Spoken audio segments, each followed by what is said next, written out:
Vadodara ડિવિઝનના Uttarayan railway સ્ટેશનમાં માલગાડીમાંથી થયેલી ચોખાની ગુણોની ચોરીનો કેસ રેલવે સુરક્ષા દળે ગણતરીના દિવસોમાં ઉકેલી લીધો છે. સીસીટીવી ફૂટેજના આધારે 2 આરોપીઓની ધરપકડ કરવામાં આવી છે.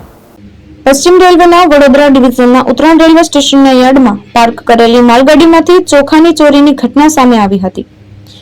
જનસંપર્ક અધિકારી અનુભવ સક્સેસના જણાવ્યા અનુસાર 14 જાન્યુઆરીના રોજ કેટલાક ઇસમોએ માલગાડીના વેગનું સીલ તોડી અંદર ભરેલી ચોખાની બોરીઓ ચોરી કરી હતી. ઘટનાની જાણ સ્ટેશન મેનેજમેન્ટ દ્વારા તાત્કાલિક સ્ટેશન માસ્ટરે કરવામાં આવી હતી. રેલવે સુરક્ષા દળે તપાસ હાથ ધરતા ઘટના સ્થળથી અંદાજે 20 ફૂટ દૂર ઝાડીઓમાં 625 કિલો વજનની કુલ 13 ચોખાની બોરીઓ મળી આવી હતી, જેથી સમગ્ર ચોરાયેલા માલ સુરક્ષિત રીતે મળી આવ્યો હતો. આ કેસમાં આરોપીઓને ઝડપી પાડવા માટે આરપીએફ નજીકની સોસાયટીઓમાં લાગેલા સીસીટીવી કેમેરાના આધારે તપાસ કરતા ગુનેગારોની ઓળખ થઈ હતી.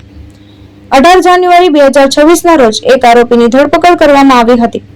સીસીટીવી ફૂટેજના આધારે 23 વર્ષીય મહેશ નામના યુવકની ઓળખ થઈ છે, જે હાલ સુરતમાં મજૂરી કામ કરતો હતો અને મૂળ સુરેન્દ્રનગરનો રહેવાસી છે.